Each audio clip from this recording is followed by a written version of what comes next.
नमस्कार, स्वागत है आपका इस खास पेशकश में जिसमें आज हम मुंबई के रियल एस्टेट की चर्चा करेंगे, जहां प्रॉपर्टी का बाजार काफ़ी गर्म है और ये पिछले 2-3 सालों से सिलसिला लगातार चल रहा है।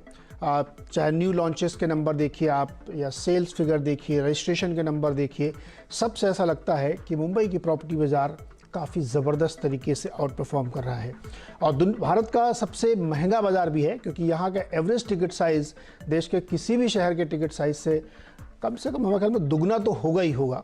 तो इस तरीके का बाज़ार है और इतनी ज़बरदस्त तेज़ी है। जो लेटेस्ट रजिस्ट्रेशन का आंकड़ा दिखता है उसमें भी दिखाई पड़ता है कि मंथ ऑन मंथ भी 3% की ग्रोथ और साल दर साल 11% की ग्रोथ है। लेकिन इसके अंदर जाके देखने की ज़रूरत है कि किस तरीके की प्रॉपर्टी ज़्यादा बिक्री हो रही है, टिकट साइज़ क्या है, ट्रेंड क्या बनता हुआ दिख रहा है और ये ग्रोथ क्या वाकई आगे जाते हुए सस्टेनेबल रहेगी या फिर आगे थोड़ी सी रुकावट आ सकती है, क्योंकि ब्याज दरों का बढ़ने का सिलसिला अभी ख़त्म नहीं हुआ है। इसी पर आज हम बातचीत करेंगे। हमारे साथ जो मेहमान हैं उनका नाम है गुलाम ज़िया और जो नाइट फ्रैंक इंडिया के सीनियर एग्जीक्यूटिव डायरेक्टर हैं। गुलाम सर, बहुत बहुत स्वागत है आपका CNBC आवाज़ पर। ये जो हमने विषय सोचा, क्योंकि इस समय कई सारी रिपोर्ट्स आई हैं रियल एस्टेट पे और आपकी भी एक रिपोर्ट है और बड़ा हॉट मार्केट है हमारा मुंबई का, तो क्या इस समय तस्वीर बनती दिख रही है आपको मुंबई रियल एस्टेट की? पहली चीज तो ये है कि जो पिछले, जैसा आपने बताया कि पिछले कुछ सालों से रियल एस्टेट की सिचुएशन काफी सुधरी है, वरना उनसे पहले के तकरीबन 7-8 साल तक लगातार गिरावट के बाद जो पिछले कुछ वक्तों में जो इम्प्रूवमेंट आया है, ये काफी गजबनाक कहा जा सकता है, क्योंकि जिस तरह की ट्रांजैक्शन हम देख रहे हैं पिछले 10 सालों में ऐसी नहीं देखी गई है। मंथ ऑन मंथ बेहतरीन परफॉर्मेंस बना हुआ है। और उस दौरान जब इंटरेस्ट रेट में बढ़ोतरी की बात शुरू हुई, होम लोन इंटरेस्ट के दरों में जब इजाफा होने लगा, लगातार 6 या 7 इजाफों के बावजूद ये परफॉर्मेंस इसी तरह बनी हुई है। काफी सारे इस तरह की अटकलें लगाई जा रही थी तकरीबन पिछले 3-4 महीनों से कि ये जो होम लोन की दरों में जो इस तरह इजाफा हो रहा है, ये खरीदार की बैकबोन शायद बहुत अफेक्ट करेगा, तोड़ तो शायद ना दे, लेकिन इसके बावजूद जो कुछ हम देख रहे हैं हर महीने, ट्रांजैक्शन नंबर्स पिछले 10 सालों से बेहतरीन वाले नंबर आज आ रहे हैं। फरवरी का नंबर भी इसी प्रकार काफी अच्छा बना हुआ है। और इसमें जो एक चीज जो देखने लायक है कि जो लग्जरी अपार्टमेंट्स हैं वो बहुत अच्छे बिके हैं। पिछले बार जो तकरीबन सालों से ये चला आ रहा है कि जो ओवरऑल अपार्टमेंट बिकते हैं उसके 2-3% जो है वो लग्जरी अपार्टमेंट होते हैं। लग्जरी से मेरी मुराद है 10 करोड़ के ऊपर के अपार्टमेंट। इस महीने में, फरवरी के महीने में तकरीबन 10% मकान, 9.5 से 10% मकान इस शैली में आते हैं, इस कैटेगरी में आते हैं कि जहां सुपर लग्जरी का डिमांड इस कदर बढ़ता हुआ दिखाई दे रहा है। तो ये ओवरऑल ये ब्यौरा मुझे लगा आप लोगों के सामने शायद रखना मुनासिब हो।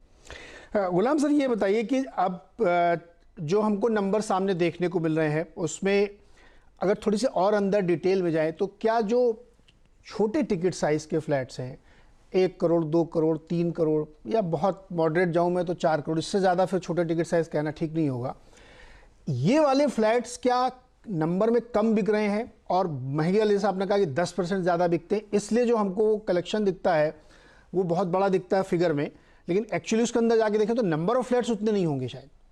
बिल्कुल सही, बिल्कुल सही कहा आपने नीरज जी। जो सुपर लग्जरी अपार्टमेंट्स है वो मिकदार में, नंबर में बहुत कम है, लेकिन चूंकि उनकी वैल्यू इतनी ज्यादा है तो वो उभर के दिखाई देते हैं। और उसी के कारण जो जो स्टेट का, महाराष्ट्र स्टेट का रेवेन्यू है वो भी इस बार तकरीबन 10 साल के रिकॉर्ड तोड़ दिया है और पिछले महीने के बनिस्बत तकरीबन 60% ज्यादा कलेक्शन रेवेन्यू जमा हुआ है गवर्नमेंट के लिए। लेकिन वो सुपर लग्जरी, आपका सवाल इस समय जो मिड से लो एंड की बात चल रही है, बिल्कुल सही कहा आपने कि पिछले कुछ वक्तों में लो एंड वाला जो मार्केट है वो काफी अफेक्ट हुआ है। वहां पर ट्रांजैक्शन वॉल्यूम्स कम हो रहे हैं और ये चीज इस वजह से भी है कि अगर आप कंपेयर करें super and high and luxury से जो लो एंड मार्केट को, जो लो एंड मार्केट है वो होम लोन के दरों पर बहुत ज्यादा इन्हिसार करता है, डिपेंड करता है।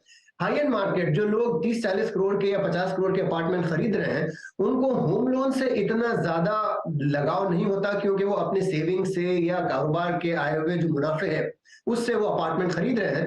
लेकिन जो low end, mid to low end market है वो बहुत ज्यादा होम लोन के इंटरेस्ट रेट के कारण अफेक्ट होती है, उस पर बहुत असर पड़ता है और वो असर बिल्कुल साफ तौर से दिख रहा है। पिछले साल भर के पहले की अगर हम बात करें, अंदाजन 50% के आसपास जो मकान थे वो लो एंड वाले होते थे, वो श्रिंक होके अभी वो तकरीबन 32-33% रह गए हैं। कहने की मुराद का मतलब ये है कि जो आधा हिस्सा जो अफोर्डेबल हाउसिंग का हुआ करता था वो श्रिंक होके 1/3 रह गया है। तो बिल्कुल सही कहा आपने, जो अफोर्डेबल और लो एंड मार्केट है वहां पर जो होम लोन के दरों के कारण जो मार पड़ी है वो सबसे ज्यादा दिखाई पड़ रही है। तो एक तरीके से कह सकते हैं कि लॉपसाइडेड एक तरफा या एक बायस्ड रनअप है, जो कि कुछ खास तरीके के बड़े टिकट साइज के 10 करोड़ या उससे ऊपर के मकानों की वजह से ये हमें बड़ा वॉल्यूम दिखता है। क्या आप ये मानते हैं कि मार्केट इस समय ज़्यादा हॉट हो गया है और ये एक बहुत अच्छा साइन नहीं कहा जाएगा रियल एस्टेट मार्केट के लिए? मैं शायद इस समय तुरंत इस नतीजे पर नहीं पहुंचूंगा जिसकी आप बात कर रहे हैं। उसकी वजह यूं है कि आज से तकरीबन 7-8 साल पहले जब मार्केट की गिरावट शुरू हुई थी 2016, 15-16 के आसपास, उससे पहले हर साल जिस किस्म के ट्रांजैक्शन वॉल्यूम देखे जाते थे उन वॉल्यूम पे हम आज पहुंचे हैं। मैं बात कर रहा हूं मिकदार की, कितने मकान बिका करते थे, उस स्टेज पर आज हम पहुंचे हैं। लेकिन दूसरी तरफ उन दिनों जो प्राइस राइज जिस हिसाब की अनअफोर्डेबल मकान बिकते थे वो अब नहीं है। आज काफी हद तक अफोर्डेबल मकान है और ये जो चीज है वो हमें ये सोचने पर मजबूर करती है कि चूंकि आज भी अफोर्डेबिलिटी बरकरार है, इस कारण से शायद आज जो सीरियस बायर हैं जो अपने खुद के इस्तेमाल के लिए, सेल्फ यूज के लिए मकान खरीदना चाह रहे हैं, उनके लिए अफोर्डेबिलिटी बरकरार है। इन्वेस्टर जो निवेशक हैं उनके लिए आज मार्केट में इतना दम नहीं है क्योंकि भाव बढ़ते हुए आज भी नहीं दिख रहे।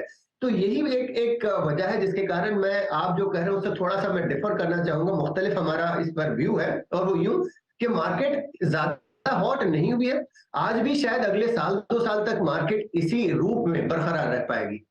ओके, तो आप बेसिकली आप ये कहना चाह रहे हैं कि 2002 से 2008-9 तक जो बुलरन था मार्केट का, जहाँ पे 10x तक प्राइस हुए थे, फिर 9-10 से लेकर के मेरे ख्याल में अभी पिछले 2-3 साल पहले तक एक प्लेटो था, टाइम करेक्शन लिया मार्केट ने। तो आप ये कह रहे हैं कि वो सिचुएशन अभी नहीं है, अभी उस लिहाज से प्राइस नहीं बढ़े हैं, ये कह रहे हैं आप सर? बिल्कुल सही कहा नीरज जी, आपने बिल्कुल पते की बात कही है। एग्जैक्टली मैं यही कहना चाह रहा था कि जो भाव आज अफोर्डेबल है क्योंकि पिछले जो 6-7 साल लगातार कई जगह पर भाव में गिरावटें आई हैं, और अगर आज भी अगर आप 4-5% जो इस समय जो मकानों के भाव बढ़ रहे हैं वो अगर हम इन्फ्लेशन को भी नजर में रखें तो नेगेटिव ही ग्रोथ हो रही है, और इस कारण इन्वेस्टर, निवेशक इस मार्केट में अब तक नहीं कूदे हैं। और वही एक मामला है जिसके कारण चूंकि डिमांड इतना ज्यादा नहीं है क्योंकि इन्वेस्टर नहीं है, सिर्फ एंड यूजर खरीद रहे हैं, तो मार्केट में आज भी काफी हद तक एक सेंसिबिलिटी बरकरार है। और यही एक कारण है जिसके लिए दोबारा मैं कहना चाहूंगा कि शायद मार्केट ओवरहीट अब तक नहीं हुई है, शायद साल 2 साल में मामला बदल सकते हैं। ओके, बिल्कुल सही कहा आपने। इन्वेस्टर तो लौटा ही नहीं अभी तक, और वो इतना 2010-12 के आसपास इसने हाथ जलाए कि उसकी हिम्मत शायद थोड़े समय बाद पड़ेगी। एक चीज़ ये बताइए सर, जिसको हम लोग मुंबई में टाउन कहते हैं, यानी पुराना वाला इलाका मुंबई का, वहाँ पे मैसिव लॉन्चेस हो रहे हैं। जिस गली में जाइए वहीं 2-4 टावर आपको लॉन्च होते हुए दिख रहे हैं। क्या ये एक सिनेरियो में समझूं कि लॉन्चेस कुछ ज़रूरत से ज़्यादा हो रहे हैं और महंगे हो रहे हैं, क्योंकि टाउन साइड में टिकट साइज 4-5 करोड़ 6 करोड़ का आराम से हो जाता है, ये कॉज ऑफ कंसर्न हो सकता है? बिल्कुल हो सकता है। और यही चीज अगर हम दोबारा पास्ट की तरफ जाएं, जो आपने बताया था 2009-10 के आसपास, इसी तरह का एक समय बंधना शुरू हुआ था कि जब सप्लाई बहुत ज्यादा मार्केट में आने लगी थी। और बिल्कुल आपने सही कहा, जो साउथ मुंबई या टाउन कह लें, इस इलाके में पिछले कुछ वक्तों में, पिछले साल भर में बहुत ज्यादा लॉन्चेस हुई हैं। लेकिन उन्हीं लॉन्चेस के सामने चूंकि ट्रांजैक्शन वॉल्यूम्स भी लगातार बढ़ रहे हैं, इसलिए अब तक के चिंता की कोई बात दिख नहीं रही है। और ये टिपिकल होता है ना, वो हर्ड मेंटालिटी जिसे कहते हैं, भेड़ चाल, कि जैसे ही मकान नए बनने लगे हर किसी को ही लगा कि लग्जरी मार्केट सुधर रही है और शायद अगले चंद महीनों में वो वक्त आ जाए कि ओवरहीटेड हो जाए, ओवर सप्लाई के कारण, नए मकानात के बहुत ज्यादा मिकदार मार्केट में आने के कारण शायद वो समय दोबारा बंधने लगे, जो आज से 9-10 साल पहले जिसका आप जिक्र कर रहे थे वो शायद दोबारा हमारे सामने आए, और उसकी चिंता तो बिल्कुल बरकरार है। हाँ, ये सवाल मेरे दिमाग में इसलिए बार बार आता कि जो अगर टाउन का मतलब, या जो साउथ मुंबई कहते हैं लोग कि दादर से लेकर के चर्च गेट या वीटी तक आप समझें, या इस पर थोड़ा सा बैंड्रा भी उसी रेंज में आ जाता है कि इतनी महंगाई वहाँ पे भी है। ऐसा लगता है कि आपको कि सप्लाई बढ़ने की शुरुआत हो चुकी है? देखिए सर, इसको मैं इस लिहाज से समझना चाहता हूँ कि एक टावर लॉन्च किया गया जिसमें 300 फ्लैट हैं और सब महंगे वाले हैं, तो उसमें आधी बुकिंग हो जाती है, उसके बाद ऐसा लगता है कि सब हंकी डोरी है। लेकिन अभी रेरा आने के बाद उस प्रोजेक्ट का पैसा उसी में लगेगा, तो बहुत सारी क्या ऐसी सिचुएशन बन सकती है कि अनसोल्ड फ्लैट रह जाएं और जिसका फिर बिल्डर को झेलना पड़े। और ये आप आज हमको नहीं लग रहा है, लेकिन हो सकता है 1-2 साल बाद लगे, क्योंकि कई बिल्डर ये बात अब मतलब जोर शोर से कहने लगे कि भाई साहब ये ब्याज दरें इतनी जो बढ़ रही हैं, ये अब मुश्किल पैदा करेंगी। बिल्कुल सही कहा आपने कि ये जो इस समय का समाबद्धता अब दिख रहा है कि जो काफी सारे न्यू इन्वेंटरीज आ रही हैं बाजार में, नए मकान, नए प्रोजेक्ट लॉन्चेस हो रहे हैं, इसके कारण आगे चल के ये मसला हो सकता है। देखिए, टिपिकली जो भी प्रोजेक्ट लॉन्च होता है उसका अंदाजन 2 से 2.5 साल के दरमियान ये मकान उम्मूमन बिका करते हैं, क्योंकि जैसे जैसे मकान जैसे जैसे प्रोजेक्ट बढ़ता है, अगले अगले स्लैब पड़ते हैं, लोग आगे आते हैं और मकान खरीदते हैं, ये चीज कुछ वक्त तो जरूर लेती है। अब अगर कोई नया लॉन्च हो रहा है जहां पर 25-30% मकान आज बिक जाते हैं, लेकिन जो बाकी की इन्वेंट्री है, जो बाकी के मकान है, उनको बिकने में धीमे धीमे अगर रफ्तार में मध्यम होती हुई दिखाई देती है, बेचने की रफ्तार मध्यम होती दिखती है, तो आगे चल के ये मसला डेवलपर के लिए बन सकता है कि जब प्रोजेक्ट कंप्लीट होने तक अगर सारे मकान ना बिके और उसके बाद रेडी इन्वेंट्री उनके स्टॉक में पड़ी रहे, तो वो एक काफी तकलीफदेह बात हो जाती है और उस समय मार्केट टर्न अराउंड मुकम्मल होता हुआ दिखाई देता है कि अब वक्त आ गया है कि मार्केट अब गिरना शुरू हो। लेकिन चूंकि अभी it is a bit too soon, मतलब अब इतना जल्दी तो शायद हम उस नतीजे पर ना पहुंचे कि अब शायद शुरुआत हो रही है। अगले चंद महीनों में अगर उसी तरह से वेलोसिटी ऑफ सेल, बिक्री की मिकदार भी उसी तरह बनी रहे, तो शायद वो मसला इतनी जल्दी ना आए, उसे कुछ समय लगे। लेकिन अगर इसी प्रकार डिमांड सप्लाई डायनेमिक्स बनी रहे, जब बहुत नए नए प्रोजेक्ट लॉन्च होते रहे, तो शायद चंद क्वार्टर, शायद 6-8 महीने बाद उस सिचुएशन पे नजर डालना जरूरी हो जाएगा जिसका आप जिक्र कर रहे हैं। बिल्कुल गुलाम साहब, मुझे एक छोटा सा ब्रेक लेना, लौट के आगे फिर इसके आगे की कहानी हम लोग करेंगे। मैंने ये सवाल इसलिए पूछा था कि लोअर परल में एक बड़ा प्रोजेक्ट है जो 72-74 फ्लोर का बना और उसमें 40-45 फ्लोर बिकने के बाद अब वो विज्ञापन देने पड़ रहे हैं कि 50 से ऊपर के फ्लोर 17-18-20 करोड़ में आप खरीदिए। तो ये चूंकि वो प्रोजेक्ट भी बहुत पुराना और बहुत लंबे समय से, तो मुझे लगा कि शायद ये समस्या पहले भांप लेनी चाहिए कि आने वाले समय में ऐसी समस्या आ सकती है किसी किसी प्रोजेक्ट में। छोटा सा एक चीज जरूर कहना चाहूंगा, जी कंटिन्यू करें। जो पुरानी इन्वेंट्री है ना, जो पुराने मकान हैं जो तैयार रखे हुए हैं, हाँ। वहां पर काफी हद तक जो निवेशक या खरीदार हैं जो अपने इस्तेमाल के लिए ले रहे हैं, हाँ। वो उन प्रोजेक्ट्स जो काफी अरसे से किसी न किसी कारणवश अटके पड़े हैं, उनमें अपने पैसे डालने से उमूमन घबराते हैं।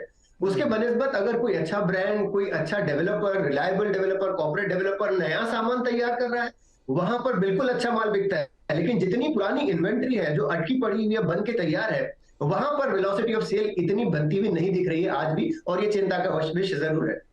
बिल्कुल, एक छोटा सा ब्रेक, इसके बाद एक बातचीत ये भी होनी चाहिए कि मुंबई में जिस तरह से इंफ्रास्ट्रक्चर क्रिएट हो रहा है, आने वाले 2-4 सालों में सब दिखने लगेगा, क्या उसकी वजह से प्राइस इक्वलाइजेशन की कोई संभावना बनती है क्या?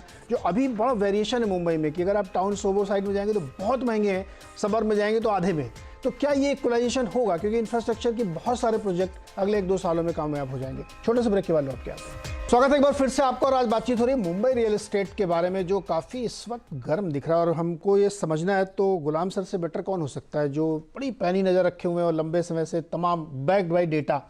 गुलाम जी से एक बड़ा सवाल ये है कि मुंबई में जिस तरह से अब इंफ्रास्ट्रक्चर डेवलपमेंट हो रहा है, जैसे ट्रांस हार्बर लिंक बन रहा है, कोस्टल रोड बन रही है, बहुत सारी मेट्रोज़ हैं जो अगले 2-3 सालों में बहुत सारी चीज़ें ऑन ग्राउंड होंगी और ऑनलाइन यूज़र के लिए अवेलेबल होंगी।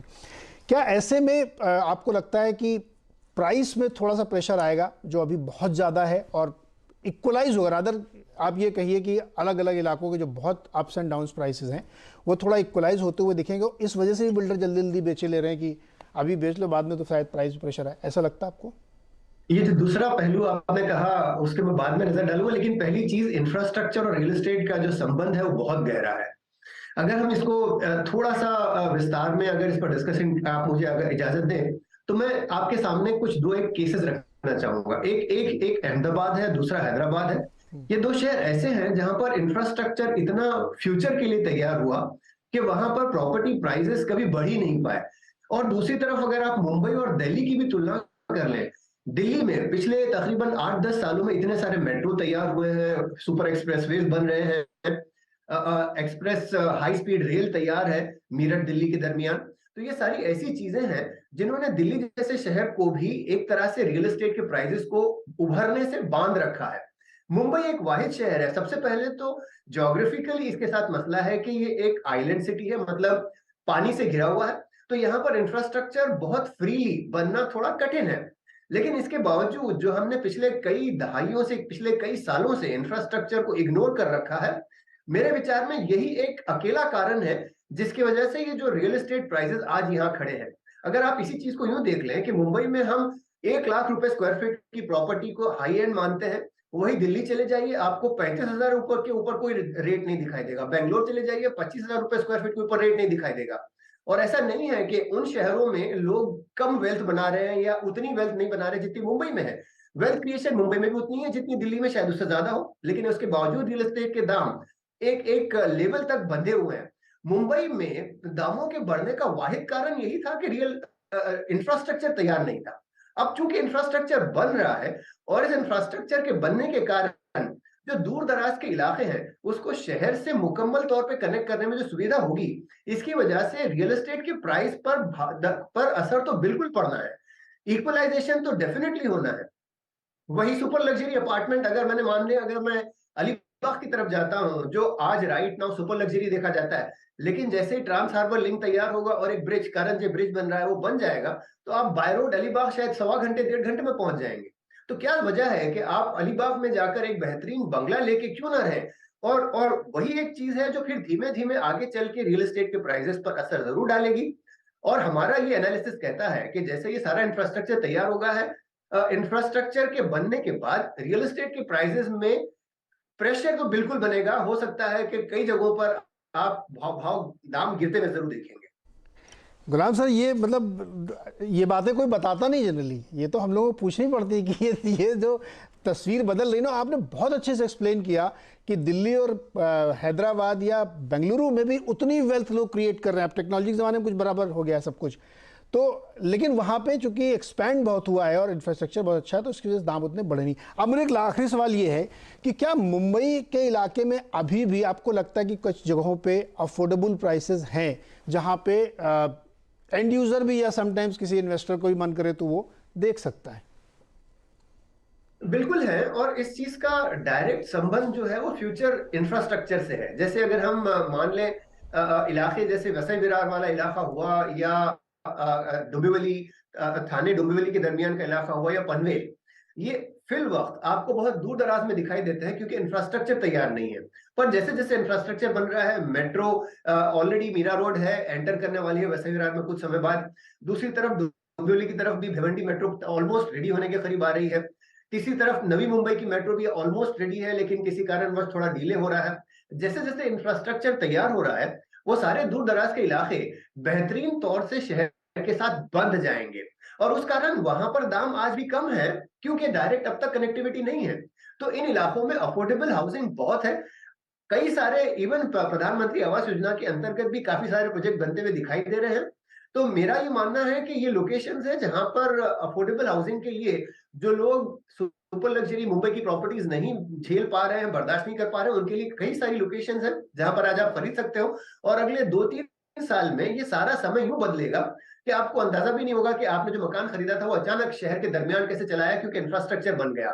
और यही चीज जो हम पिछले 25 साल से रियल एस्टेट बेची जाती है, हर डेवलपर यही कहता है कि नया रोड बन रहा है तो भाव बढ़ेगा वगैरह, आज ये पहली बार हमारी नजरों के सामने मुकम्मल होता हुआ दिख रहा है। तो ये वो वक्त है कि जहां आज आपको डेवलपर से ज्यादा जो कुछ आसपास जो सारे इंफ्रास्ट्रक्चर की एक्टिविटीज हो रही हैं, उनको देखते हुए आपको कन्विक्शन, आपको भरोसा, वो इत्मीनान होना चाहिए कि आप जो मकान खरीद रहे हो फिर वक्त अफोर्डेबल है, और चंद वक्तों के बाद वो बिल्कुल शहर का एक हिस्सा बन जाएगा।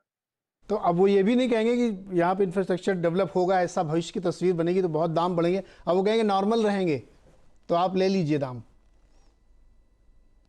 गुलाम सर, सॉरी, आपने मुझसे सवाल किया। हाँ, अब बिल्डर ये नहीं कहेगा कि यहाँ भविष्य में ऐसा हो जाएगा तो अभी ले लो, नहीं तो 4 गुना दाम हो जाएगा। अब कहेगा नहीं, वो भी बनेगा और दाम ऐसे ही रहेंगे, नॉर्मली बिल्कुल रहेंगे। सही कहा। ऐसे फॉर एग्जांपल एक प्रधानमंत्री आवास योजना के अंतर्गत वसई विरार के इलाके में एक बहुत ही बड़ा प्रोजेक्ट तैयार हो रहा है। यस। और मेरा मानना है कि इस किस्म के और प्रोजेक्ट जो हैं वो अफोर्डेबिलिटी को बरकरार रखेंगे, और इंफ्रास्ट्रक्चर मुकम्मल होने के बाद जो लोग वहां पर रह रहे हैं उनके खुशियों का कोई ठिकाना ना होगा। बिल्कुल, और मेरी जानकारी के हिसाब से भी विरार मुंबई साइड में एक बहुत बड़ा प्रोजेक्ट लाने की तैयारी है जो पीएम स्कीम का होगा।